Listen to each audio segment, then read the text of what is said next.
आका सल्लल्लाहु अलैहि वसल्लम को अल्लाह ने वो कमाल दिया है जो किसी को भी नहीं मिला। उसी खुशी में हम हाजिर हैं, जमा हुए, और हमारी ये रिपोर्ट हुजूर की बारगाह में भी पेश की जाएगी कि हुजूर आपके गुलाम फलां फलां फलां जगह पे आपके इस मोजज़ा मेराज के मिलने पे खुशी का इजहार कर रहे हैं। कोई नौकर हो ना और उसके आका को कोई बड़ा मनसब मिल जाए, उसके मकामात में कोई तरक्की हो जाए, और उसका नौकर और गुलाम बज़ाहिर अपने आका की अदम मौजूदगी में लोगों के सामने खुशी का इजहार कर रहा हो, जबकि वहाँ उसका मालिक है ही नहीं, देख ही नहीं रहा बज़ाहिर। तो मालिक को जब रिपोर्ट मिलेगी कि या तो वो आपके सामने अगर खुशी का इजहार करता तो खुशामद कहलाती, रियाकारी दिखलावा होता।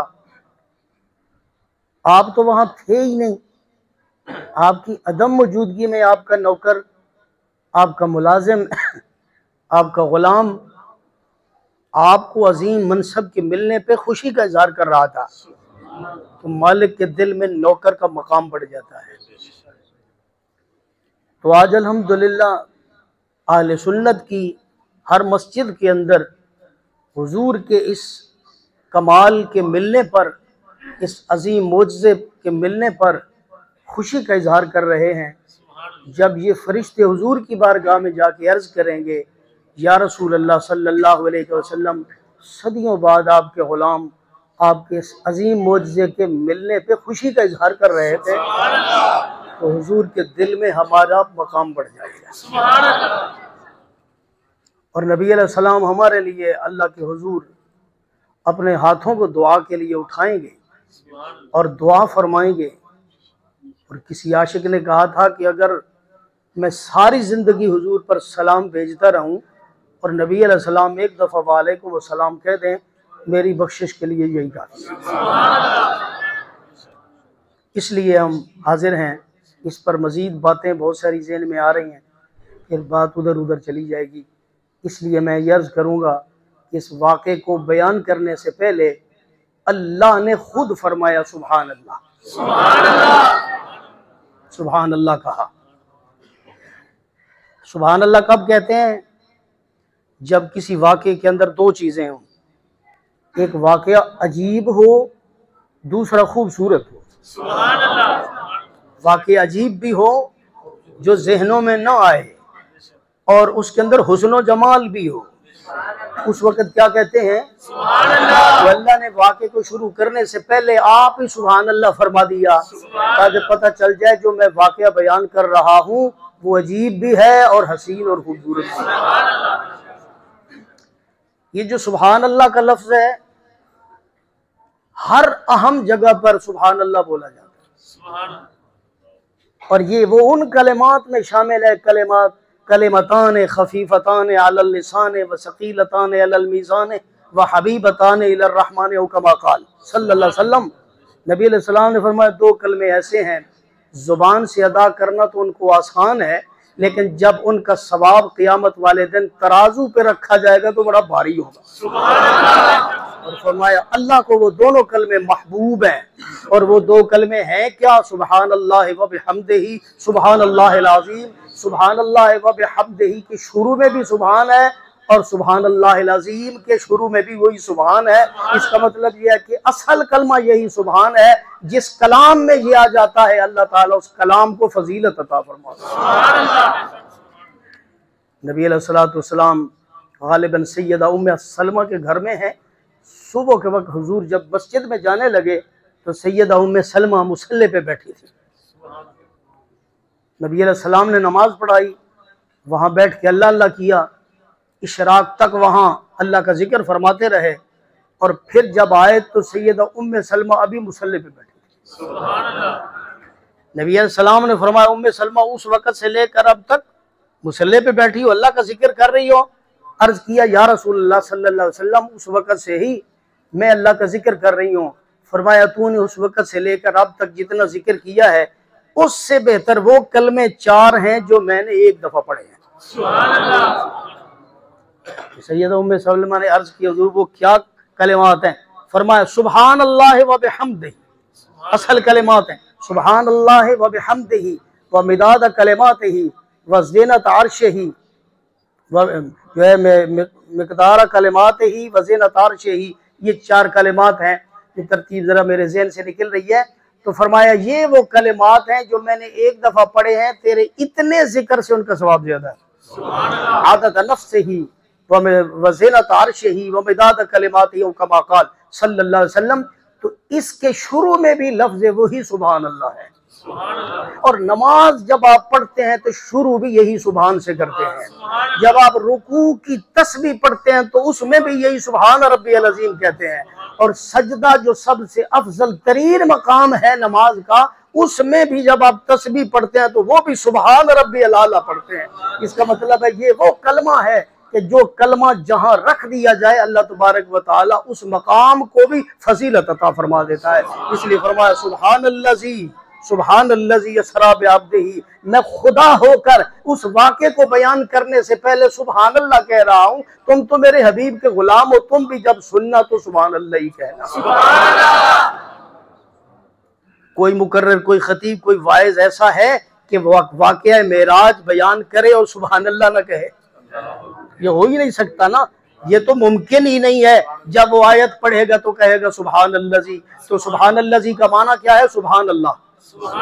अल्लज़ी से मुराद अल्लाह है, अल्लज़ी इसमें मौसूल है, इससे मुराद है अल्लाह। तो इसका मतलब है माना क्या बन गया? सुभान अल्लाह।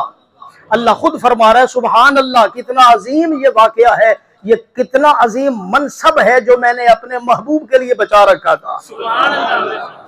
ये वो फजलो कमाल है जो मैंने किसी को भी अता नहीं किया। कुछ मांगते रहे नहीं अता किया, और किसी ने मांगा भी नहीं था, मैंने खुद से अता कर दिया। इसलिए कि वो मकाम मैंने बनाया ही अपने हबीब के लिए था। या तो हजरत कलीमुल्लाह तूर पे अर्ज करते रहे, या अल्लाह रब्बे अरनी अंजुर इलैक, या अल्लाह तेरे कलाम में बड़ा मजा आया है, तेरी जात के दीदार का क्या आलम होगा। यानी कलाम सुन के अल्लाह के आशिक हो गए और अर्ज किया, या अल्लाह मैं चाहता हूँ कि तू मेरे सामने हो। तू तो आमने सामने से वैसे पाक है, लेकिन वह हजरत जो है मूसा अलैहिस्सलाम ने अर्ज किया, या अल्लाह दिल करता है मैं तेरे सामने हूँ और तू कलाम भी फरमाए और मुझे नजर भी आए। तो अल्लाह ताला ने फरमाया, ए मूसा जरा अपनी हद से आगे नहीं बढ़ रहे हो, कुछ अपनी हद से जरा आगे नहीं बढ़ रहे हो। इस दुनिया में मेरे हबीब के सिवा कोई भी मुझे नहीं देख सकता है। इतना अजीम वाकया तो अल्लाह ने सुभान अल्लाह तो कहना था ना। हजरत मूसा अलैहिस्सलाम को सुनाना था कि ए मूसा तुमने जो मांगा था आज मैंने अपने हबीब को अता करके खुद कह दिया है सुभान अल्लाह। और तुम्हारा भी काम ये है कि जब मेरे महबूब ये वाकया तुम्हें सुनाए तो तुमने भी कहना है सुभान अल्लाह। सुभान अल्लज़ी यसरा बिअब्दिही, अल्लाह का नाम तो असल नाम तो अल्लाह है, इसमें अलम जो है जो जाती नाम है वो अल्लाह है। इसके बाद कुरान हकीम में सबसे ज्यादा जो सिफाती नाम जिक्र हुआ है वो रब है। कुरान हकीम के अंदर अल्लाह के बाद सबसे ज्यादा नाम जो इस्तेमाल हुआ है वो क्या है? रब। रब का माना खालिक भी है, रब का माना मालिक भी है, रब का माना मुरब्बी भी है। तो रब के अंदर और भी कई ऐसे मानी पाए जाते हैं। तो या अल्लाह तूने ना रब कहा, ना अल्लाह कहा, ना रहमान कहा, ना रहीम कहा, ना कोई और अपना नाम जिक्र किया। ये सुभान कह के अल्लाजी कह के आगे फिर अपने महबूब को भी ना मोहम्मद कहा, ना मुस्तफ़ा कहा, ना मुर्तदा कहा, ना नबी कहा, ना रसूल कहा, उनको भी अब्द कह दिया, अपने आप को सुभान कह दिया, अपने महबूब को अब्द कह दिया। ना अपना नाम लिया है ना अपने हबीब का नाम लिया है। इसकी वजह क्या है? फरमाया नाम लेकर अगर वाकया मेराज समझाऊं फिर उसमें कमाल नहीं है। कमाल ये है कि नाम न लूं फिर सबको पता चल जाए कि ये वाकया करवा कौन सकता है और कर कौन सकता है। फरमाया ये सैर कोई और करवा नहीं सकता मेरे अलावा, और मेरे महबूब के अलावा कोई कर नहीं सकता। इसलिए फरमाया नाम लूं तब भी वही बात है, ना लूं तब भी वही बात है। और अगर मैं नाम नहीं लूंगा तो फिर लोग गौर करेंगे कि ये सैर करवा कौन सकता है, तो वो यही कहेंगे कि अल्लाह के अलावा ये कोई सैर करवा नहीं सकता। तो मखलूक में ये सैर कर कौन सकता है? तो सारे लोग यही फैसला अक्लमंद करेंगे कि अल्लाह के हबीब के अलावा ये कोई सैर कर नहीं सकता। तो सुभान से मुराद खुद अल्लाह है और अब्द से मुराद रसूलुल्लाह है सल्लल्लाहु अलैहि वसल्लम। अब्द कहने की एक और वजह है, इंसानियत की जो मेराज है ना, मेराज वो अब्दियत की वजह से है। अब्दियत की वजह से जैसे जैसे इंसान अब्दियत में बढ़ता है, अब्दियत से मुराद आप ले लें आजिज़ी में, जैसे जैसे इंसान आजिज़ी में बढ़ता है वैसे वैसे वो बुलंदियों की तरफ जाता है। वैसे उसूल ये है कि आदमी ऊपर की तरफ जाए तो हम कहते हैं कि इसको उरूज मिल रहा है, वो बढ़ रहा है, बुलंद हो रहा है। लेकिन इंसान तब उसका दर्जा बढ़ता है जब वो नीचे की तरफ जाता है। इसलिए नमाज का सबसे अफजल तरीन जो रुकन है वो क्या है? सजदा। जब इंसान क़याम में खड़ा है फिर भी वो बुलंद तो है, लेकिन जब रुकू में जाता है और बुलंद हो जाता है, और जब रुकू से सजदे में जाता है और बुलंद हो जाता है। जब सजदे में जाता है तो हुक्म ये है पोला पोला सजदा ना करो, बल्कि जरा जबीन को, अपनी पेशानी को और अपनी नाक को नीचे थोड़ा सा दबाओ और अल्लाह की बारगाह में अर्ज करो, या अल्लाह दिल चाहता है और नीचे चला जाओ, मेरी मजबूरी है, नीचे जमीन आ गई है, वरना दिल चाहता है और नीचे चला जाऊं। अल्लाह फरमाता है तू जितना नीचे जाएगा मैं तुझे उतना बढ़ा दूंगा। तो नबी करीम रऊफुर रहीम सल्लल्लाहु अलैहि वसल्लम की जो शान है, जो आपकी मेराज है, उसकी बुनियाद रिसालत नहीं है, उसकी बुनियाद नबूवत नहीं है, बल्कि उसकी बुनियाद हुजूर की अब्दियत है। और एक रिवायत में आता है नबी अलैहिस्सलातु वस्सलाम जब अल्लाह के हुजूर हाजिर हुए, अल्लाह ताला ने फरमाया है महबूब बताओ मैंने आपको ये मेराज क्यों बख्शा है? मैंने आपको ये मेराज क्यों बख्शा है? तो अब नबी अलैहिस्सलाम ये भी कह सकते थे या अल्लाह मैं तेरा रसूल हूँ, ये भी अर्ज कर सकते थे या अल्लाह मैं तेरा नबी हूँ, ये भी अर्ज कर सकते थे या अल्लाह मैं तेरा महबूब हूँ, या अल्लाह मैं तेरा पसंदीदा मुस्तफ़ा हूँ। तो मुस्तफ़ा का हक नहीं है तो किसका हो सकता है? हबीब का हक नहीं है तो किसका हो सकता है? रसूल और नबी का हक नहीं है तो और किसका हो सकता है? नबी अलैहिस्सलाम ने ये नहीं कहा कि मैं तेरा रसूल हूँ इसलिए तूने मेराज दिया है, मैं तेरा नबी हूँ इसलिए तूने मोजज़ा मेराज बख्शा है, मैं तेरा हबीब और मुस्तफ़ा हूँ इसलिए तूने मुझे ये कमाल अता किया है। नहीं नहीं, बल्कि वहां भी हुजूर ने अल्लाह की बारगाह में अर्ज किया या अल्लाह मेरी बंदगी तुझे पसंद आ गई है इसलिए मेराज अता किया। अल्लाह ने फरमाया सुभान अल्लज़ी असरा बिअब्दिही, मैंने उस अपने बंदे को सैर करवाई है जो इस मकाम पे जाकर भी अपनी बंदगी नहीं भूला है, उस वक्त भी अपनी बंदगी का जिक्र कर रहा है, आजिज़ी का जिक्र कर रहा है। फरमाया मैंने उस अपने अब्द खास को सैर करवाई है। सुभान अल्लज़ी असरा बिअब्दिही, या अल्लाह इतना लंबा सफर है, कितनी देर लगी होगी, कितनी सदियां लगी होगी, कितने हजार साल लगे हुएंगे। अल्लाह फरमाता है इतनी सैर करने में अगर तुम देखो तो तुम सारी जिंदगी क़यामत तक के लिए इतनी लंबी सैर किसी भी साइंसी आले के जरिए, साइंसी सवारी के जरिए भी तुम नहीं कर सकते हो। लेकिन मैंने रात के कलील तरीन हिस्से में अपने हबीब को ये सारी सैर करवाई। तो ये किस लफ्ज का माना है कलील तरीन? लैलन का माना तो रात होता है, लैलन का माना था वो रात होता है। रात कब शुरू होती है? जब नमाज मगरिब होती है, उस वक्त से रात शुरू होती है। और रात ख़त्म कब होती है? चलो ज़्यादा से ज़्यादा भी इख्तिसार करें तो जब पो फूटती है, जब फजर का वक्त होता है, यानी सहरी का वक्त ख़त्म होता है, हम कह सकते हैं कि रात ख़त्म हो गई है। रात तो इस सारे दौरानियों को कहते हैं, तो लैलन का माना तो रात है। तो ये हमने कहाँ से साबित कर लिया कि अल्लाह ने रात के थोड़े से हिस्से में ये सारी सैर करवाई है। चूंकि बात थी थोड़े से हिस्से की, इसलिए अल्लाह ने भी पूरा हर्फ नहीं जिक्र किया। ये थोड़े से हिस्से को बयान करने के लिए, चूंकि थोड़ा सा हिस्सा था ना, थोड़े से हिस्से को बयान करने के लिए अल्लाह ने लफ्ज और कलमा तो दूर की बात है, हर्फ भी नहीं बयान किया, बल्कि लैलन के ऊपर जो दो जबर हैं, एक जबर तो लैल की है, दूसरी जबर जो जिक्र की है यही बता रही है कि सारी रात सैर नहीं करवाई, रात के कलील तरीन हिस्से पे सैर करवाई।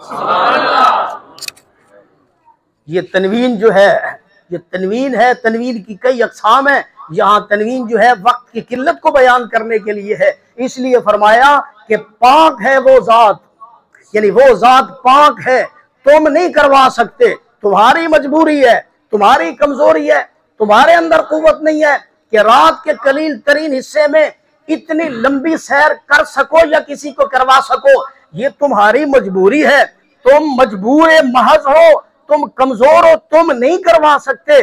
फरमाया अगर मैं भी ना करवा सकूं तो फिर सुभान तो ना हुआ ना, और मैं तो सुभान हूं, और सुभान वो होता है इससे भी कम वक्त में अगर चाहे तो इससे भी ज्यादा सैर करवा सकता है।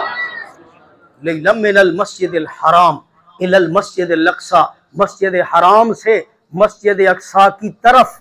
इसका माना ये नहीं कि मस्जिद अक्सा तक, इला का माना तक भी होता है, इला का माना तरफ भी होता है, तो यहाँ इला का माना तक नहीं है, हद नहीं, गायत नहीं बयान की गई, बल्कि सिमत को बयान किया गया।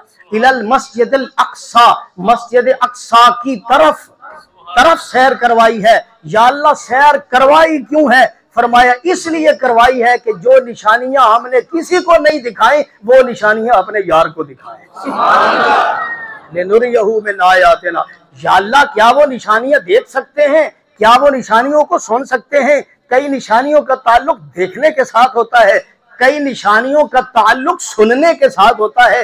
तो क्या वो निशानियां जो मखसूस हैं तेरा हबीब उनको देख भी सकेगा, तेरा हबीब उनको सुन भी सकेगा? अल्लाह फरमाता है हाँ हाँ इन्नहु हुवस समीउल बसीर, वो सुनने वाला भी है, वो जानने वाला भी है। या अल्लाह समी तो तेरी सिफत है, या अल्लाह बसीर तो तेरी सिफत है, अस्समीउल बसीर तो तू है। अल्लाह फरमाता है हाँ जात के एतबार से मैं समी बसीर हूँ, और जब अपनी समाअत का फैज अपने हबीब को देता हूँ वो भी समी बन जाता है, जब अपने बसीर सिफत का फैजान अपने हबीब को देता हूँ वो भी बसीर बन जाता है। यानी मैं सुनवाने वाला हूँ समी हूँ, वो सुनने वाला है समी है, मैं दिखाने वाला हूँ समी हूँ, और वो देखने वाला है समी। नबी करीम रऊफुर रहीम सल्लल्लाहु अलैहि वसल्लम ये सवारी पे बैठे हैं, कोई बशर ऐसी सवारी पे नहीं बैठ सकता। आज कोई आदमी हवाई जहाज पे, सबसे तेज रफ्तार सवारी हवाई जहाज ही है ना, हवाई जहाज है, उसके ऊपर बताइए, उसके ऊपर कवर कोई ना हो, उसकी छत कोई ना हो, उसके शीशे कोई ना हो, ऐसे खाली हो और इतनी तेजी के साथ चले, ऊपर कोई बैठ सकता है? सवाल ही नहीं पैदा हो। वो तो थोड़ी देर के अंदर वो जहाज कहीं होगा, ऊपर वाला बैठने वाला जहाज कहीं और ही होगा। ठीक है जी, तो कोई आदमी ऊपर बैठ नहीं सकता।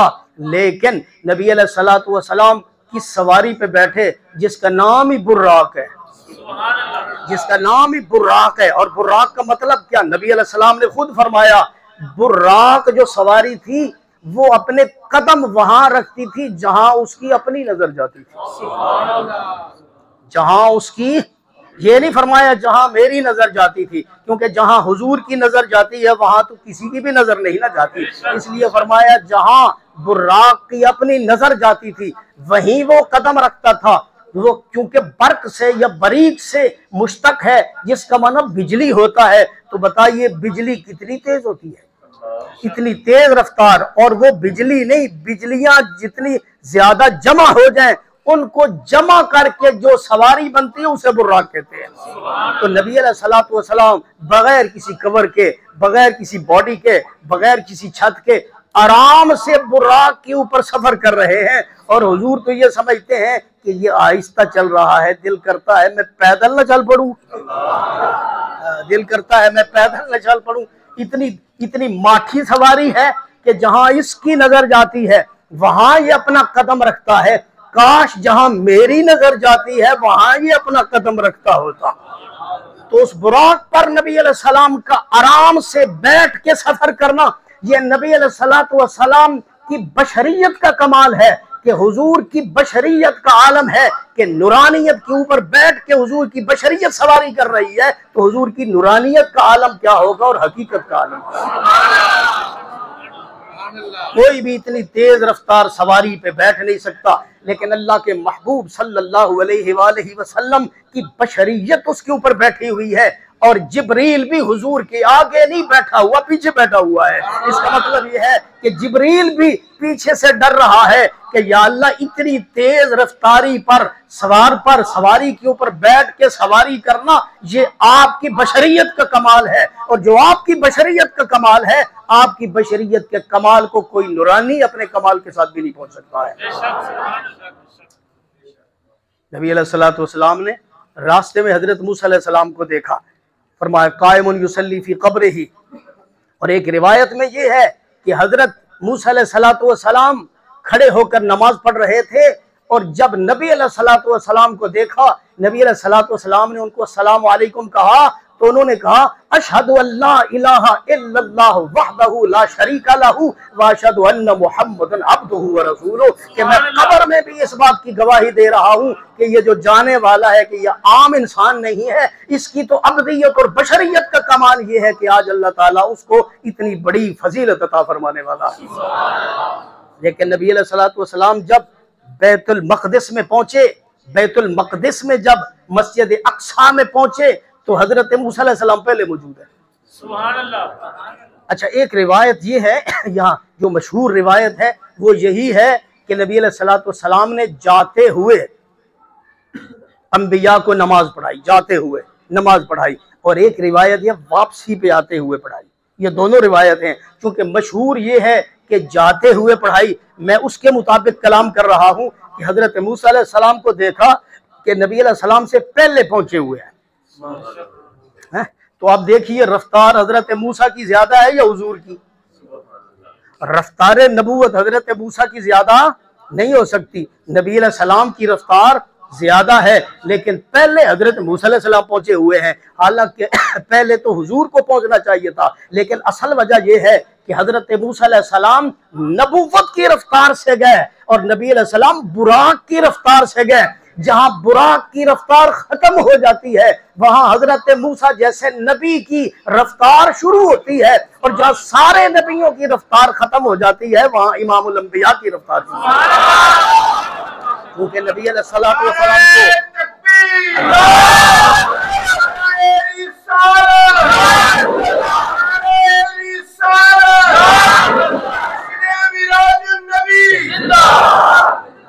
नबी अलैहिस्सलाम को चूंकि दरमियान में रोकना था कि यहाँ भी रुक जाएं, यहाँ रुक जाएं, यहाँ रुक जाएं, यहाँ 2 नफल पढ़ें। क्यों? ये वो जगह है जहाँ आपने हिजरत करके आनी है। पहले मुतबर्रक फरमा दें, यहाँ 2 नफल पढ़ दें। यहाँ क्यों 2 नफल पढ़े हैं? ये मकाम तूर है, यहाँ 2 नफल पढ़ें। यहाँ 2 नफल क्यों पढ़ें? हजरत ईसा अलैहिस्सलातु वस्सलाम की मोजज़ाना तौर पर यहाँ पैदाइश की जगह है, यहाँ भी 2 नफल पढ़ दें, ताकि उनको अपने आपके नफलों की बरकत से भी फजीलत मिल जाए। तो चूंकि रास्ते में ठहरा कर चलाना था, इसलिए नबी अलैहिस्सलातु वस्सलाम से अल्लाह ने फरमाया अपनी रफ्तार के साथ नहीं आना है, बुराक की रफ्तार के साथ आना है। तो हजरत मूसा अलैहिस्सलाम पहले पहुंचे क्योंकि वो रफ्तार नबूवत के साथ गए थे। नबी अलैहिस्सलातु वस्सलाम बाद में पहुंचे क्योंकि वो रफ्तार बुराक के साथ गए थे। इससे मालूम हुआ जहां बिजलियां खत्म हो जाएं, जहां बिजलियों की ताकत खत्म हो जाए, वहां नबी की ताकत, रसूल की ताकत शुरू होती है, और जहां तमाम रसूलों की ताकतें खत्म हो जाएं, वहां इमामुल अंबिया की ताकत शुरू होती है। नबी अलैहिस्सलातु वस्सलाम वहां तशरीफ ले गए, अंबिया किराम सारे मौजूद हैं, सारे अंबिया किराम मौजूद हैं, सफ़ों में मौजूद हैं। नबी अलैहिस्सलातु वस्सलाम ने आजिज़ी करते हुए पिछली सफ में हुजूर खड़े हो गए, तो हजरत जिब्रील अमीन ने अर्ज किया, हुजूर आज आपका ये मकाम नहीं, ये मकाम है, ये जो मुसल्ला है ना, ये आपके लिए रखा हुआ है। आज आपने यहाँ खड़े होके इनको नमाज पढ़ानी है, तो मैं कैसे नमाज पढ़ाऊं, किसके तरीके के मुताबिक पढ़ाऊं? हजरत आदम के तरीके के मुताबिक, हजरत नूह के तरीके के मुताबिक, इब्राहिम के तरीके के मुताबिक, हजरत मूसा और ईसा अलैहिस्सलाम के तरीके के मुताबिक, क्योंकि उन पर भी नमाजें फर्ज थी, किसी पर 1, किसी पर 2, किसी पर सुबह की नमाज, कोई जोहर की पढ़ता, कोई मगरिब की, कोई ईशा की, कोई असर की नमाज पढ़ता था। तो कोई अपने तरीके से पढ़ता, दूसरा नबी अपने तरीके से पढ़ता। तो ए जिब्रील बता, मैं किस तरीके से इनको नमाज पढ़ाऊं? तो जिब्रील अमीन ने अर्ज किया, किसी के तरीके से नहीं, अपने तरीके से पढ़ाइए, अपने तरीके से पढ़ाओ। जितने अंबिया हैं सारे आपकी शरीयत की इत्तेबा करके अल्लाह की बारगाह में अर्ज करेंगे, या अल्लाह जो हमने आलम अरवा में तुझसे वादा किया था कि तेरा जब नबी आ जाएगा हम भी उसे अपना इमाम, मुक्तदा और नबी और रसूल मानेंगे। आज हमें वो मौका मिल गया है, आज अपने नबी को मुसल्ले पे खड़े करके फरमा दे जैसे वो चाहे वैसे नमाज पढ़े। अगर वो क़याम करेंगे तो हम क़याम करेंगे, अगर वो रुकू करेंगे तो हम रुकू करेंगे, अगर वो सजदे में जाएंगे तो हम सजदा करेंगे। जब तक क़याम में रहे हम रुकू नहीं करेंगे, जब तक रुकू में रहे हम सजदा नहीं करेंगे, जब तक वो सजदे में रहे हम सजदे से सर नहीं उठाएंगे, ताकि पता चल जाए कि आज आम नबी नहीं आया, आज नबियों का नबी और रसूलों का रसूल आया। नमाज यकसा में था यही सिर कि मैं आया हूं मानाए अव्वल आखिर, दस्त बस्ता है पीछे हाजिर। वो जो सल्तनत पहले कर गए थे वो आज पीछे खड़े होके अर्ज कर रहे हैं कि अल्लाह के हबीब रहमत आलम सल्लल्लाहु अलैहि वसल्लम, हमने अपनी जाहिरी जिंदगी में भी आपका जिक्र खैर किया है, आपके आने के तज़किरे किए हैं, और आज आप अगर हमारी मौजूदगी में आ गए हैं तो फिर आज मनसब इमामत आपको अल्लाह ताला ने अता किया है। हम में से आज कोई भी मुक्तदा नहीं है, मुक्तदा आप हैं और सारे के सारे हम मुक्तदी। ये वो नमाज है जिस नमाज की बरकत की वजह से नबी करीम रऊफ़ुर रहीम सल्लल्लाहु अलैहि वसल्लम ने फरमाया कि आज के दिन के बाद जब मैं मेराज से होके आया हूँ, अब मैं ऐलान कर रहा हूँ कि अब कोई आदमी बैतुल मक़दिस में जाकर नमाज पढ़ेगा तो एक नमाज के बदले में 25 या 50 हजार का सवाब मिलेगा। या अल्लाह, ये तो नबियों ने भी नहीं ऐलान किया जिनका वो किबला था। फरमाया उन्होंने ऐलान नहीं करना था, इसलिए कि ये बरकत अल्लाह ने मेरे कदम के साथ वाबस्ता की थी। जब मैंने वहां कदम रखा है अल्लाह ने उनके किबले को भी अजमत अता फरमाया।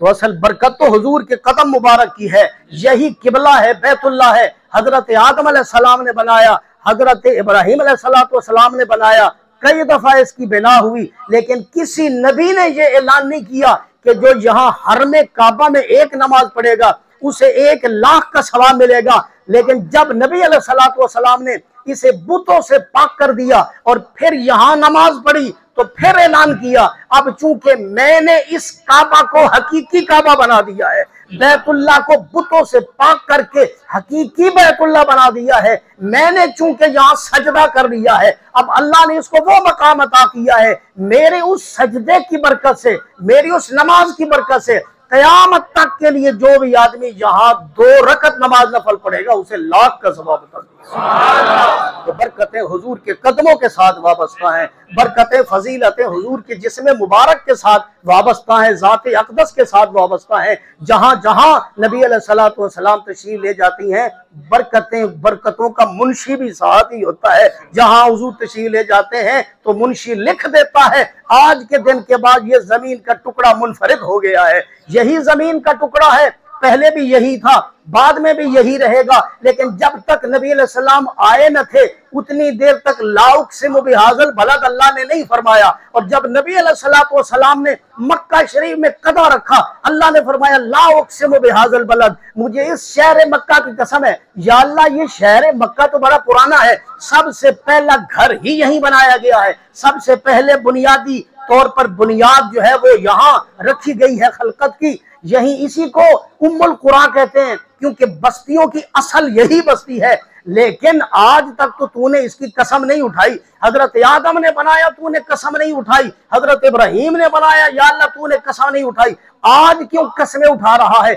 अल्लाह फरमाता व अंत हिल्लुम बिहाज़ल बलद, ऐ महबूब तू चूके आ गया है इसलिए मैंने पूरे शहर की कसम उठा दी है। तो जहाँ जहाँ नबी अलैहिस्सलातु वस्सलाम पहुंचे वहां अल्लाह ताला ने बरकतें पैदा कर दी। बैतुल मक़दिस में पहुंचे वो मुतबर्रक हो गया, पहले आसमान पे पहुंचे वो बरकतों वाला हो गया, दूसरे आसमान पे पहुंचे वो बरकतों वाला हो गया। हालांकि बरकतों वाले नबी पहले भी वहां मौजूद है, हजरत ईसा अलैहिस्सलातु वस्सलाम भी वहां जिंदा उठाए गए, दूसरे आसमान में मौजूद है, कहीं हजरत यूसुफ अलैहिस्सलाम मौजूद है, कहीं हजरत यहया मौजूद है, कहीं हजरत इब्राहीम मौजूद है, कहीं हजरत हारून मौजूद है, कहीं हजरत मूसा अलैहिस्सलाम मौजूद है। ये उनके मुतअय्यन मुकामात हैं, वो यहाँ आते जाते रहते हैं, उनके यहाँ मुकामात खास हैं जहाँ बैठकर वो अल्लाह ताला की खास इबादत करते हैं। लेकिन जो बरकत नबी अलैहिस्सलाम के जाने की वजह से इन आसमानों को हासिल हुई है वो पहले कभी भी इनको हासिल नहीं थी। और नबी अलैहिस्सलाम आम तरीके से नहीं गए। जब कोई मखसूस आदमी मेहमान आता है ना, आम रास्ते से आप उसे नहीं लेके आते, उसके लिए बसा औकात मखसूस रास्ता बनाया जाता है, मखसूस एक गेट लगाया जाता है ताकि अलग से उसको अलग रास्ते से और अलग दरवाजे से उसको यहाँ से गुजारा जाए। उसकी शान जो है वो पता चल जाए कि ये आने वाला आम नहीं है जो आम रास्ते से आम ही दरवाजे से एंट्री कर रहा है, बल्कि ये खास है, इसके आने का रास्ता भी खास है और अंदर आने का दरवाजा भी खास है। तो अल्लाह ताला ने आसमानों में एक दरवाजा, हर आसमान में एक दरवाजा ऐसा बनाया था जिस पर लिख दिया था इस दरवाजे से सिर्फ मेरा हबीब ही गुजर सकता है। और वहां फिर हमेशा हर दरवाजे पर फरिश्तों की ड्यूटी लगा दी और कहा कि यहां से किसी को नहीं गुजरने देना, जिब्रील भी नहीं गुजर सकता, आदम से लेकर हजरत ईसा रूहुल्लाह तक कोई नबी भी नहीं गुजर सकता। या अल्लाह तो कौन गुजर सकता है? फरमाया जिसका नाम मोहम्मद हो सल्लल्लाहु अलैहि वसल्लम वही गुजर सकता है। इसलिए हजरत नबी अलैहिस्सलाम फरमाते हैं पहले आसमान से लेकर 7वें आसमानों तक जहां भी मैं पहुंचा हूं तो जिब्रील ने पहले दस्तक दी है, जिब्रील ने पहले दस्तक दी है। अंदर से आवाज आई है, कौन है? जिब्रील ने कहा कि मैं जिब्रील हूं। उसने जिब्रील का नाम सुन के दरवाजा नहीं खोला, दरवाजा आसमान का नहीं खोला। जिब्रील है, आसमानों का सरदार है, नूरी मखलूक का सरदार है और सिदरतुल मुंतहा पे उसका मुकाम है। बड़ा सबसे अफजल तरीन वो फरिश्ता है और सबसे अफजल तरीन फरिश्तियों का भी वो सरदार है। वो कहता है जिब्रील हूं, वो आगे से कहते हैं नहीं खोलता दरवाजा। दरवाजा सिर्फ जिब्रील के लिए नहीं बना, ये आपकी वजह से नहीं खुलेगा। पहले ये बता तेरे साथ कौन है? अकेला आया है या उसको लाया है जिसके लिए हमारी ड्यूटी लगी थी? फरिश्ते को अल्लाह ने, कई फरिश्तों को अल्लाह ने इसलिए बनाया है, उनके जिम्मे एक ही काम है। पूरी उनकी नूरी जिंदगी में उनके जिम्मे एक ही काम होता है कि तूने ये करना है। मसलन हजरत इसराफील अलैहिस्सलाम के जिम्मे काम है तुमने क़यामत से पहले 2 मरतबा सूर फूंकना है। एक मरतबा सूर फूंकना है तो सारे जिंदा लोग मर जाएंगे। जब दोबारा 40 साल के बाद या 40 दिनों के बाद या जो भी दरमियान में अरसा है उसके बाद दोबारा जब हम सूर फूकेंगे तो फिर ये सारे लोग दोबारा से जिंदा हो जाएंगे। हदीस में आता है कि वो सूर होता है ऐसा जो सींग की शक्ल का होता है, इसी तरह। तो फरमाया वो हजरत इसराफील अलैहिस्सलाम उस वक्त से लेकर क़यामत तक के लिए अपने मुंह के साथ लगा के खड़े हैं।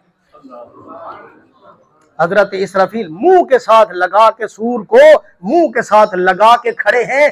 कहीं ऐसा ना हो कि अल्लाह का हुक्म हो तो हुक्म के बाद मुझे सूर उठा के मुंह तक लाना पड़े। ना, इतनी ताखीर भी अल्लाह के हुक्म के तकमील करने में, तामील करने में इतनी ताखीर भी बेअदबी होती है। इसलिए मुंह के साथ लगा के खड़े हैं। जैसे ही अल्लाह का हुक्म होगा वैसे उसके अंदर फूंक देंगे।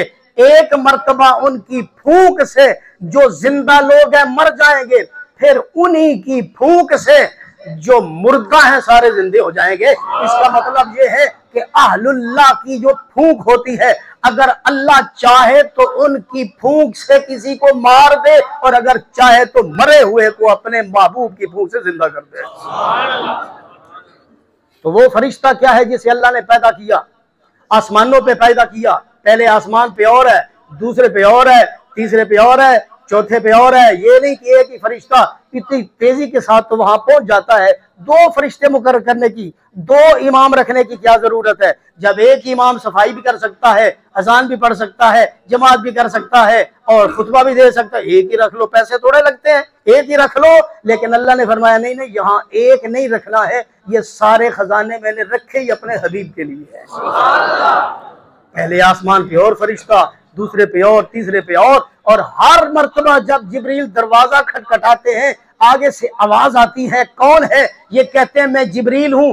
आगे से वो पूछते हैं ये बता तेरे साथ कौन है, ये बता तेरे साथ कौन है। वो जब कहते हैं मेरे साथ अल्लाह के आखिरी नबी हैं, वो फौरन दरवाजा भी खोल देते हैं और दरूद व सलाम भी पढ़ते हैं। ये शान है मेरे और आपके आका रहमत आलम सल्लल्लाहु अलैहि वसल्लम की कि आम रास्तों से नहीं गुजारा गया, मखसूस रास्तों से गुजारा गया, आम दरवाजों से नहीं गुजारा गया, मखसूस दरवाजों से गुजारा गया। इसका मतलब ये है जिस जिस दरवाजे से, आसमान के जिस जिस दरवाजे से हुजूर गुजरे हैं, हम कह सकते हैं कि उसका नाम बाबे मोहम्मद है सल्लल्लाहु अलैहि वसल्लम। उसका नाम क्या है? बाबे मोहम्मद है। वो बाबे आदम नहीं है, बाबे शीश नहीं है, बाबे इब्राहिम, बाबे खलील नहीं है, बाबे मूसा या बाबे ईसा नहीं है, क्योंकि वहां से उन्होंने गुजरना ही नहीं था। यहां से गुजरना तो अल्लाह के आखिरी हबीब ने था, अल्लाह के महबूब ने था। इसलिए हम कह सकते हैं उन दरवाजों का नाम ही अबवाबे मोहम्मदिया है सल्लल्लाहु अलैहि वसल्लम, जो बनाए भी हुजूर के लिए गए, बंद भी हुजूर के लिए रखे गए, खोले भी गए तो हुजूर के लिए। नबी करीम रऊफुर रहीम सल्लल्लाहु अलैहि वसल्लम जब बैतुल मामूर पे पहुंचे तो हजरत जिब्रील अमीन ने अर्ज किया, हुजूर आपने अगर नमाज पढ़ी है मक्का शरीफ में तो अल्लाह ने बैतुल्लाह की हरम को शान अता कर दी है, बैतुल्लाह को शान अता कर दी है। आपने जब नमाज पढ़ी है बैतुल मक़दिस में, अल्लाह ने उसकी फजीलत में इजाफा कर दिया है। हमारी ख्वाहिश है कि ये जो फरिश्तों का किबला है ना बैतुल मामूर, हुजूर इसमें भी 2 रकते पढ़ा दे ताकि सारे फरिश्ते आपके पीछे नमाज भी पढ़ लेंगे और हमारे काबे की किबले की फजीलत भी बढ़ जाएगी। तो नबी करीम रऊफुर रहीम सल्लल्लाहु अलैहि वसल्लम ने बैतुल मामूर में भी जमात करवाई, फरिश्तों को नमाज पढ़ाई।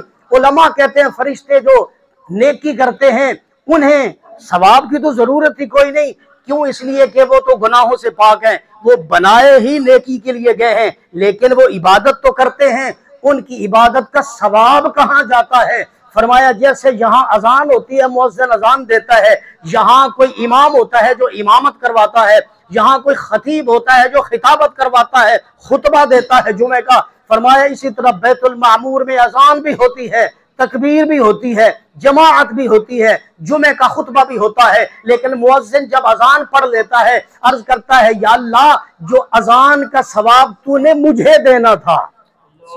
अजान देने वाला कौन है? फरिश्ता, मुकर्रब फरिश्ता, आम बंदा नहीं, वो कोई नजीर बशीर नहीं है, असलम अकरम नहीं है, बल्कि अल्लाह का फरिश्ता है। वो किस अंदाज में अजान देता होगा और उस अजान पे सवाब कितना मुरत्तब होता होगा। लेकिन वो कहता है, या अल्लाह जो मुझे अजान का तूने सवाब दिया है, ये सवाब मैं उस आदमी को, हर आदमी को देना चाहता हूँ जो तेरी जमीन पर तेरी इबादत के लिए अजान देता है और लोगों को। जब वहां का इमाम इमामत करवा लेता है, नमाजी नमाज पढ़ लेते हैं, उसके बाद दुआ करते हैं, या अल्लाह हमारी इमामत का सवाब रूए जमीन के इमामों को अता फरमा दे, हमारी नमाज का सवाब नमाजियों को अता फरमा दे। और खतीब खुतबा दे के कहता है, या अल्लाह जो रूए जमीन पर खतीब खुतबा दे रहे हैं, तेरा नाम बुलंद कर रहे हैं, तेरे महबूब का नाम बुलंद कर रहे हैं, इतना वो नाम बुलंद करते हैं कि उनकी आवाज हमें बैतुल मामूर में भी सुनाई देती है। तो या अल्लाह मेरी खिताबत का सवाब दुनिया के खतीबों को अता फरमा दे। नबी करीम रऊफुर रहीम सल्लल्लाहु अलैहि वसल्लम अल्लाह के कुर्ब खास में पहुंचे, अल्लाह के कुर्ब खास में पहुंचे तो अल्लाह ताला ने फरमाया, ए महबूब सल्लल्लाहु अलैहि वसल्लम बता क्या लेना है। सुभान अल्लाह। मालिक बिन सअसा की हदीस जो बुखारी में है, उन्हीं से हजरत कतादा हजरत अनस जिक्र करते हैं। सबसे तफसीली हदीस जो है वो मेराज शरीफ की वही है। वो फरमाते हैं कि नबी करीम सल्लल्लाहु अलैहि वसल्लम से अल्लाह ने फरमाया, बताओ क्या मांगते हो। वो सैयद इफ्तिखारुल हसन शाह साहब कहते थे, एक ऐसे मज़ाही अंदाज कहते थे, अल्लाह ताला ने फरमाया, ए मेरे हबीब गाजरा ले जा, ए मेरे हबीब मूलियाँ ले जा, गोगलू ले जा। फिर क्या ना ये गाजरा तो सारे खा जाएंगे, मूलियाँ भी खा जाएंगे, नमाज ले जा, ना कोई खाए ना कोई पढ़े। वो मज़ाक में कहते थे। लेकिन यहाँ मसला और, वो तो खुद से अल्लाह ने अता किया ना, हुजूर के मांगने से नहीं नमाज मिली, हुजूर के मांगने से नमाज नहीं मिली, वो तो अल्लाह ने खुद से अपने फजल से अपने करम से तोहफा दिया। हुजूर ने क्या मांगा? हुजूर ने अल्लाह की बारगाह में अर्ज किया, या अल्लाह एक ही सवाल है, जब आया था दुनिया में वही था, हर सजदे में वही दुआ की है, हर मकाम पे वही दुआ की है, क़यामत को भी वही दुआ होगी और आज भी वही दुआ है। मुझसे वादा कर के मेरी उम्मत को बख्शेगा। आज उम्मती क्यों खुश है, क्यों महफिल मेराज करवाते हैं? उन्हें पता है यही वो रात है जिस रात को अल्लाह के हबीब ने हमारी बख्शिश का सामान किया है। अब अल्लाह ताला जो है उसने पे बड़े फखरिया अंदाज में देना था अपने हबीब को, मुनफरिद अंदाज में। फरमाया अच्छा चलो ऐसे करते हैं, आपका गुलाम अगर मरने से 1 साल पहले तौबा कर ले, सारी जिंदगी के गुनाह मुआफ, तौबा उसकी कबूल हो जाएगी और मैं उसको मुआफ कर दूंगा। या अल्लाह तेरा बड़ा शुक्र है, तूने बड़ा करम किया, लेकिन मेरे किस गुलाम को पता चलेगा कि साल बाद उसने मर जाना है? या अल्लाह मजीद करम फरमा, वो आइंदा साल जो आएगा उसमें और गुनाह कर लेगा, वो तो फिर जहन्नम में चला जाएगा। अल्लाह ने फरमाया ऐसे चलो ऐसे करते हैं कि जो बंदा आपका गुलाम हो वो मरने से 1 हफ्ता पहले तौबा कर ले, 1 हफ्ता पहले तौबा कर ले, उसकी भी तौबा कबूल है, सारे गुनाह मुआफ है। या अल्लाह तेरा बड़ा करम है, तेरा बड़ा शुक्र है। लेकिन जिस तरह साल पहले किसी को नहीं पता होता कि उसने साल के बाद मर जाना है, हफ्ता पहले भी तो नहीं किसी को पता होता, जो बाद में हफ्ता गुजरेगा वो कोई और गुनाह कर लेगा, फिर जहन्नम में चला जाएगा। तो इसलिए या अल्लाह अगर तू देना ही चाहता है तो मुझे खुद ही तूने बुला लिया है और बुला के पूछता भी है कि बता क्या चाहिए, तो या अल्लाह मजीद करम फरमा दे। अल्लाह ने फरमाया चलो ऐसे करते हैं कि जो मरने से पहले 1 घड़ी पहले, 1 घड़ी 1 साथ पहले तौबा कर ले, उसकी तौबा भी कबूल है, उसको भी माफ कर दूंगा। या अल्लाह तू कितना करीम है, लगता है आज देने पे आया हुआ है। या अल्लाह तू देने पे आया हुआ है तो मैं भी तो लेने आया हुआ हूँ ना। इसलिए या अल्लाह मजीद करम फरमा। 1 घड़ी पहले भी किसी को नहीं पता होता कि उसने अगली घड़ी मर जाना है। कभी ऐसे होता है लगता है कि सांसें उखड़ गई हैं, बंदा फिर ठीक हो जाता है, तो कोई पता नहीं होता कि उसने कब मर जाना है, 1 घड़ी पहले भी पता नहीं होता। या अल्लाह मेरा गुलाम तो फिर मारा जाएगा, उसे क्या पता कि कब उसने मरना है। या अल्लाह जहां इतना करम किया है और करम फरमा दे। अल्लाह ने फरमाया हबीब तेरे लिए ये आसानी है, तेरे लिए ये रियायत है, आपका गुलाम उसकी सांसें उखड़ जाए, सांसें उखड़ जाए, उखड़ी हुई सांसों के साथ भी तौबा कर लेगा फिर भी कबूल है। उखड़ी हुई सांसों के साथ भी अगर तौबा कर ले फिर भी कबूल है। नबी सलाम ने अर्ज किया या अल्लाह तू कितना करीम है, तू तो अकरमुल अकरमीन है, तू तो अरहमुर राहिमीन है, तू तो जुल जलाल वल इकराम है, जुल फदल अजीम है। जहां इतना करम किया है थोड़ा सा और मजीद करम फरमा दे। इसलिए कि जब ये वक्त होता है ना सांसों के उखड़ने का और नज़ा का आलम तारी होता है, उस वक्त तो बंदे को तौबा की होश ही नहीं होती। या अल्लाह कोई बंदा तौबा ही नहीं कर सकेगा, फिर मेरा गुनहगार उम्मती तो फिर जहन्नम में चला जाएगा। या अल्लाह मुझे फिर यहाँ बुलाने का क्या फायदा, फिर या अल्लाह ये कहने का क्या फायदा, मांग जो मांगना है या अल्लाह और अता कर, या अल्लाह और अता फरमा। अल्लाह ने फरमाया है प्यारे हबीब और फिर क्या, इतना तो मैंने अता कर दिया है और क्या अता करूं। हदीस के अल्फाज हैं, अल्लाह ने फरमाया खुज खुज खुज, ए महबूब तू ले ले तू ले ले तू ले ले। इसका मतलब ये है कि अल्लाह ने फरमाया ए महबूब अपनी उम्मत का मुआमला तू ही अपने हाथों में ले ले, जिसको चाहे जन्नत में भेज दे, जिसको चाहे जहन्नम में धकेल दे।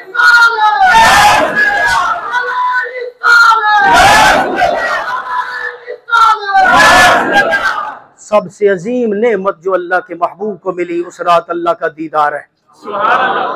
और याद रखिए इस दुनिया में अल्लाह की जात का दीदार किसी को भी नहीं हो सकता। इस दुनिया में अल्लाह की जात का दीदार ना किसी नबी को हो सकता है, ना किसी रसूल को हुआ है, ना किसी वली, तो फिर दूर की बात है ना। अगर हो सकता होता तो हजरत मूसा को होता। अगर इस दुनिया में अल्लाह की जात का दीदार नसीब हो सकता होता तो किन को होता? हजरत मूसा अलैहिस्सलाम, जो उलुल आज़म पैगंबरों में से है, आम रसूलों में से नहीं, उलुल आज़म रसूलों में से हैं। और उनके भी हुजूर के बाद ये सबसे ज्यादा शान है वो या तो हजरत इब्राहीम की है या हजरत मूसा व ईसा की है। ये सबसे अफजल तरीन नबी हैं। वो कहते हैं रब्बे आरेनी, लेकिन अल्लाह फरमाता लन तरानी, मैं तो तुझे दिखा सकता हूं, तू नहीं देख सकता। यानी इस दुनिया में अल्लाह का दीदार कोई भी नहीं कर सकता। जो भी अल्लाह का दीदार करेगा जन्नत में जाके करेगा। लेकिन ये शर्फ हासिल है मेरे और आपके आका रहमत आलम सल्लल्लाहु अलैहि वसल्लम को, अल्लाह ने जन्नत में से भी पहले हमारे महबूब को, हमारे आका मौला को अल्लाह ने अपनी जात का दीदार अता किया। बस आखिरी बात ये है, चूंकि मैंने अपनी मस्जिद में जाकर खुतबा देना है तो वो कहीं महफिल ही न ख़त्म कर दें, तो आखिरी बात सिर्फ इतनी है कि मुजद्दिद अल-फिसानी फरमाते हैं, इमाम रब्बानी मुजद्दिद अल-फिसानी हज़रत शेख अहमद फारूकी सरहंदी रज़ी अल्लाह ताला अन्हु, वो फरमाते हैं कि इस दुनिया में, इस आलम शहादत में नबी अलैहिस्सलाम को भी दीदार नहीं हुआ। वो क्या कहते हैं, इस आलम शहादत में नबी अलैहिस्सलाम को भी दीदार नहीं हुआ, तो फिर शबे मेराज क्या हुआ? फरमाते हैं नहीं, इस दुनिया से हुजूर को निकाल के अल्लाह किसी और दुनिया में ले गया। ये मकान की दुनिया में नहीं, मकान की दुनिया में तो अल्लाह का दीदार हो ही नहीं सकता, क्योंकि मकान तो है महदूद। अल्लाह का दीदार महदूद वक्त में या महदूद मकान में अल्लाह का दीदार नहीं हो सकता। जन्नत भी लामहदूद है, उसमें अल्लाह ताला जैसे उसकी शान के लायक है वैसे वो दीदार अता करेगा। तो मुजद्दिद अल-फिसानी फरमाते हैं, मेरा कश्फ ये कहता है, मेरा विजदान सही ये कहता है, इस दुनिया शहादत के अंदर नबी अलैहिस्सलाम को अल्लाह ने दीदार नहीं अता किया, बल्कि जब दीदार अता करना था तो फरमाया, ए महबूब इस दुनिया में नहीं हो सकता, इस दुनिया से बाहर निकलो, जमाने की कैद से बाहर निकलो, वक्त की कैद से बाहर निकलो, वहां आओ ना जहां जमाना है ना जहां मकान है, वहां मुझे देख के भी जाओ और इतना देखो जितना दिल करो, ना पता चले कि कितना वक्त गुजरा है, ना पता चले मैं मौजूद कहाँ हूं, तो मुझे देखो और मैं तुम्हें देखूं। तो ये मेराज की सबसे बुलंदी ये है, ये मेराज की मेराज है कि अल्लाह के महबूब सल्लल्लाहु अलैहि वसल्लम ने अल्लाह का दीदार किया और तोहफा लेके आए 50 नमाजों का। रास्ते में मिल गए हजरत मूसा अलैहि सलाम, अल्लाह उनका भला करे। उन्होंने अर्ज किया, हुजूर ये 50 नमाजें कौन पढ़ेगा, ये दोबारा जाइए। असल में वो बहाना बना रहे थे, या अल्लाह तूने खुद तो अपना दीदार मुझे नहीं ना करवाया, अब दरमियान में मुझे आईना मिल गया है, बराह रास्त तो नहीं देख सका हूँ, इसे आईना मोहम्मदी में तुझे बार बार देखूंगा। अल्लाह ने फरमाया, हाँ हाँ इसलिए बार बार बुला रहा हूँ कि चूंकि तलब तुमने की थी, रब्बे आरे नहीं तुमने कहा था, किसी और ने नहीं कहा, तुमने जुर्रत की थी, किसी और ने ये जुर्रत भी नहीं की, तो तुझे मैं उसका बदला इसी दुनिया में दे रहा हूँ। तुम आसमानों में बैठ जाओ, जब आए तो बार बार मशवरे देते जाना, मैंने अपने महबूब को उनकी उम्मत के लिए रहमत बनाकर भेजा है, तुम मशवरा दोगे, उन्हें पता चलेगा हाँ इसमें मेरी उम्मत के लिए आसानी है, वो फिर अर्ज कर देंगे, वो फिर अर्ज करेंगे, जब इधर रुख फेरेंगे तो मेरा दीदार हो जाएगा, उधर रुख फेरेंगे तुझे दीदार हो जाएगा। 45 नमाजें मुआफ होगा। कितनी? अब कुछ लोग कहते हैं हाय काश नबी अलैहिस्सलातु वस्सलाम एक दफा और भी चले जाते। ये मशवरा हजरत मूसा अलैहिस्सलाम ने दिया था, ये मशवरा हजरत मूसा अलैहिस्सलाम ने, जब 5 नमाजें रह गई ना तो ये मशवरा हजरत मूसा ने फिर दिया था, हुजूर ये 5 भी ज्यादा है, ये 5 भी ज्यादा है, मेरा दिल करता है इसमें से भी कुछ कम करवा दें। नबी अलैहिस्सलाम ने फरमाया, ए मूसा अब मुझे शर्म आती है, अब मुझे शर्म आती है कि मेरे रब ने 50 से 45 मुआफ कर दी। भला 50 में से कोई 45 भी मुआफ करता है? आपने किसी के पैसे देने हूँ और आप उसे कहें यार मेरी बात थोड़ी ये माफ कर दो, तो चलो 2 रुपए छड़ देने, कोई 4 रुपए छड़ देने, 5 छड़ देने, 10 छड़ दे, कोई ऐसे करता है कि 45 छोड़ दे, ये तो सारे ही छोड़ देगा, तो 45 का छोड़ना ये तो कोई बात ना हुई। तो नबी अलैहिस्सलाम ने फरमाया, मूसा मेरे रब ने 45 छोड़ दी हैं, 5 रखी हैं, ये मुझे भी कबूल है, मेरी उम्मत को भी कबूल है, मुझे भी कबूल है, मेरी उम्मत को भी कबूल है।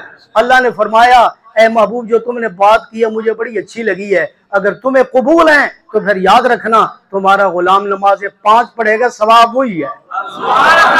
सवाब आपने सवाब का तो कहा ही नहीं कि या अल्लाह सवाब घटा दे, या अल्लाह ये तो मेरे महबूब को ने सवाल ही नहीं किया कि सवाब घटा दे, तुमने तो सिर्फ रकातें घटाने की बात की है, नमाजों को घटाने की बात की है।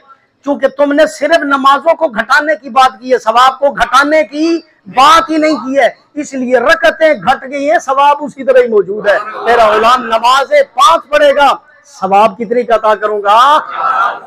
यही मेरे और आपके आका रहमत आलम सल्लल्लाहु अलैहि वसल्लम का फैज है, यही आपकी खुसूसियत है कि आपने हमारे लिए जहां इबादत भी कम करवाने का मौका आया है ना, हालांकि आप तो कसरत से नमाज पढ़ते थे, कसरत से, इतनी कसरत से नमाज पढ़ते थे हुजूर, इतनी कसरत से नमाज पढ़ते थे कि महबूब ने खुद कह दिया, ए महबूब इतनी भी न पढ़ा करो। या अय्युहल मुज़्ज़म्मिल क़ुमिल लैला इल्ला क़लीला निस्फ़हु अव इनक़ुस मिन्हु क़लीलन औ ज़िद अलैहि वरत्तिलिल क़ुरआन तरतीला। ए महबूब इतनी भी नमाजें तुम कितनी पढ़ लेते हो, पाँव मुबारक आपके मुतवर्रम हो जाते हैं, इतनी भी ना पढ़ा करो। बेशक आधी रकअत आधी रात पर उससे भी बेशक कम कर दो, लेकिन जब पढ़ा करो तो तरन्नुम के साथ आहिस्ता आहिस्ता कुरान पाक पढ़ा करो, इसलिए कि ये काफिर नहीं छुप छुप के तुम्हारा कुरान सुनते, आसमानों के फरिश्ते भी सुनते हैं, अर्श पे मैं खुद भी सुनता हूँ।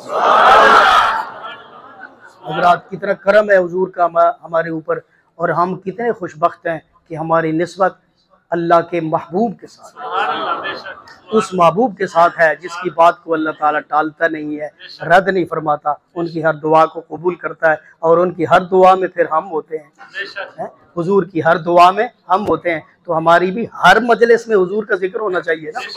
अगर हुजूर की हर दुआ में हम हैं तो हमारी हर दुआ के शुरू में भी हुजूर होने चाहिए, आखिर में भी हुजूर होने चाहिए। बल्कि एक सहाबी के हजरत उबई इब्न काब के मुताबिक तो वो कहते हैं, हुजूर मेरी नमाजों में भी तुम हो, अज़ानों में भी तुम हो, कलमे में भी तुम हो, और मेरी दुआ में भी तुम हो। यानी आप पर दरूद व सलाम है। अल्लाह पाक मेरी और आप सबकी हाज़िरी को कबूल फरमाए।